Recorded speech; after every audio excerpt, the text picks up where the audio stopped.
Hello everyone. Today we are going to discuss the first module of Structural Analysis 3 for semester 7 students.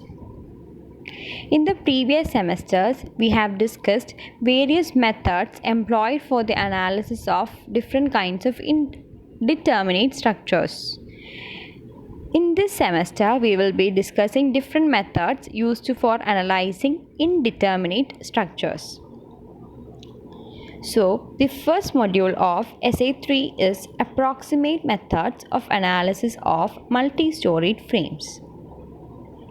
We all are familiar with the word multi-storied frames or multi-storied buildings. Nowadays, most of the buildings like schools, hospitals, theaters, auditoriums, shopping malls, etc. are multi-storied frame structures. The degree of indeterminacy for these kind of structures is very high. Hence, solutions by manual computations like consistent deformation, slope deflection, moment distribution or column analogy methods which we have discussed in the previous semesters cannot be used. However, Canny's method may be employed but it requires more computational efforts. So, this method also cannot be used for getting quicker solutions. In order to get quicker solutions, design engineers have adopted approximate method of analysis for finding or analyzing the multi-storied frame structures. This approximate method can be used to cross-check the results obtained from software analysis. In this method, it is more convenient to treat the vertical loads and horizontal loads separately. For analyzing horizontal loads and vertical loads in approximate method, there are 4 methods in total. For the analysis of horizontal load, there are 3 methods. The first one is Portal method, second one is cantilever method, and the third one is the factor method. And for the analysis of vertical load, a method called substitute frame method is employed. In this module, we will discuss Portal method, cantilever method, and substitute frame method in detail. Factor method used for horizontal load analysis is not included in the syllabus. Next, we will discuss Portal method in detail. So, Portal method, as I have said, is used for the analysis of horizontal loads in approximate method. This method is more suitable for low-rise building frames, that is up to a 7-story building or less. In this method, the frame is made less indeterminate by applying certain assumptions and then the moments, shear forces and axial force are easily computed. There are basically 2 assumptions made in Portal method. The first one is the point of contraflexure occur at the middle point of all the members of the frame. This means all the members of the frame like columns or beams have the point of contraflexure at the mid-span of the beam or the columns. For the column AD, if the total length of or height of the column AD is h, then the point of contraflexure occurs at a height h by 2, that is at the mid-span of the column. Similarly, if a beam is having a span length of L, the point of contraflexure will be acting at L by 2. This is the first assumption. The second assumption is horizontal shear taken by each interior column is double of that taken by the exterior column. This means if P is the shear force acting at the exterior column, then the shear force at the interior column will be 2P, that is double of exterior column. These are the 2 assumptions made in a Portal method which will make the highly indeterminate structure or less indeterminate structure, and hence the value for moments, shear force and axial forces can be easily computed. Next, we will discuss a problem based on Portal method. The question is, in the given figure, wind loads transferred to joints A, D and G are 12 kN, 24 kN and 24 kN respectively. Analyze the frame by using Portal method. So the figure is given in the question. The lateral loads, like the three lateral loads are at the point A, D and G are 12, 24 and 24 kN respectively. The span length of beam, the two beams are given as 6 meter. The height of each column is given as 4 meter. These are the data given in the question. So while answering the solution, the first step is to apply the second assumption. That is, the second assumption is that the shear force acting on the interior column will be double that of the exterior column. Therefore, let the horizontal shears taken by the exterior columns be P1, P2 and P3 in bottom, middle and top stories respectively. Therefore, according to the second assumption, horizontal shear in the interior columns will be 2P1, 2P2 and 2P3 at bottom, middle and top stories respectively. These are shown in the figure, marked in the figure in the red color. That is P1, P2, P3 in the exterior columns and 2P1, 2P2 and 2P3 in the interior columns. So the first step is to find out the column shear.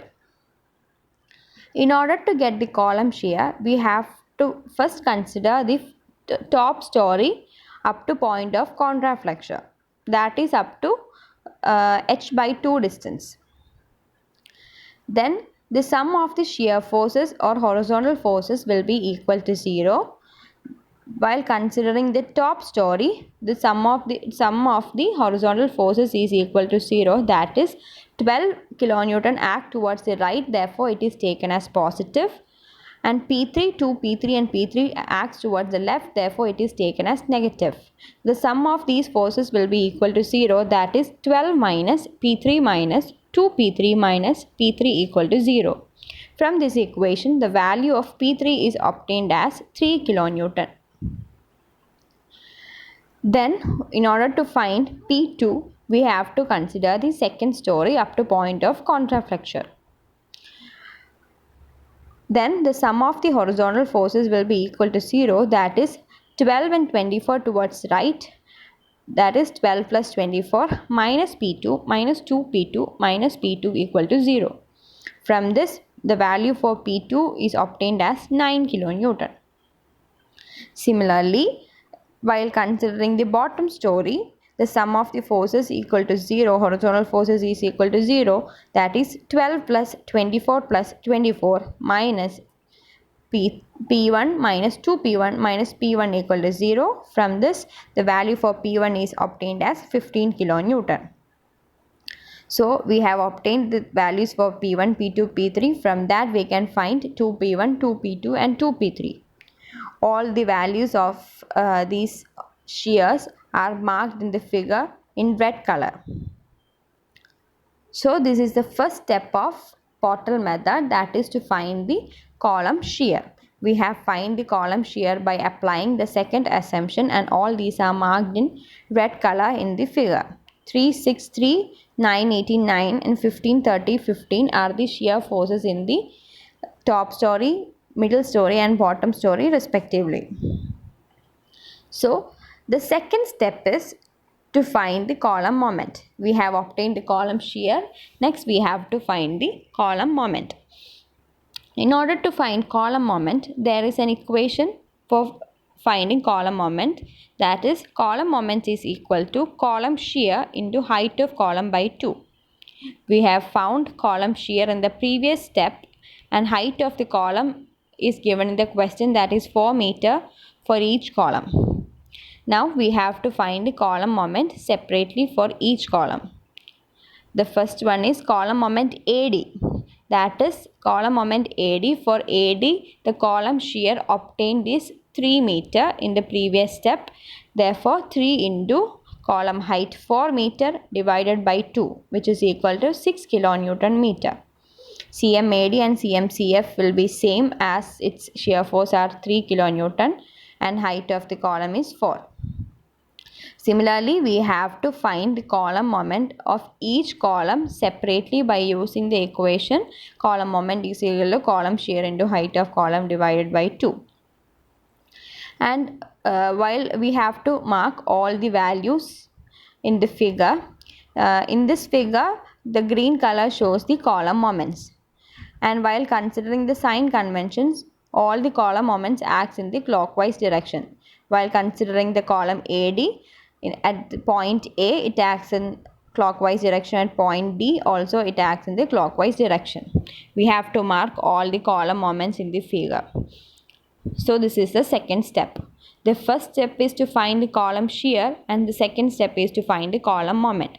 So from column moment, we can find the beam moment in the next step. The third step is to find the beam moment. The beam moment is very easy to find as we have column moments. In column moment, at point A, a clockwise moment of 6 kilonewton meter is acting at point A. So while considering the beam moment, in beam AB, a 6 kilonewton will be acting in the anti-clockwise direction. So if an anti-clockwise moment will be acting on A in beam AB, then at point B also an anti-clockwise moment of 6 kilonewton meter will be acting. It is shown in the black color. In AB, a moment of 6 kilonewton meter is acting in anti-clockwise direction at both A and both B. While considering BC, at point B, an anti-clockwise moment is acting in AB and a clockwise moment of 12 kilonewton meter is acting on column BE.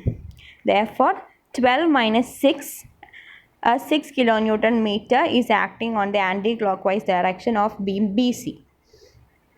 If 6 is acting in anti-clockwise direction at B, then a moment of 6 kilonewton meter is acting in point C also. Similarly, we have to find the column moments of each beam moments of each beam separately. These beam moments can be easily obtained from the column moments which we have found in the second step. So this is a very simple step in Pottell method. All the beam moments can be easily obtained from the column moments obtained in the previous step. Next, fourth step is to find the beam shear. In order to find beam shear, a basic equation is adopted, that is beam shear is equal to beam moment into 2 by beam length. Beam moment, the beam moment is obtained in the previous step and beam length is given in the question, that is 6 meter each. So in order to find the beam shear at AB, the beam moment is 6 kilonewton meter, that is 6 into 2 by beam length is 6 meter, which is equal to 2 kilonewton.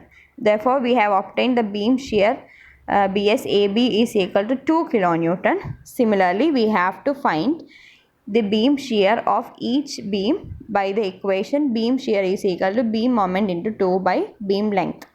And we have to mark all the values in the figure.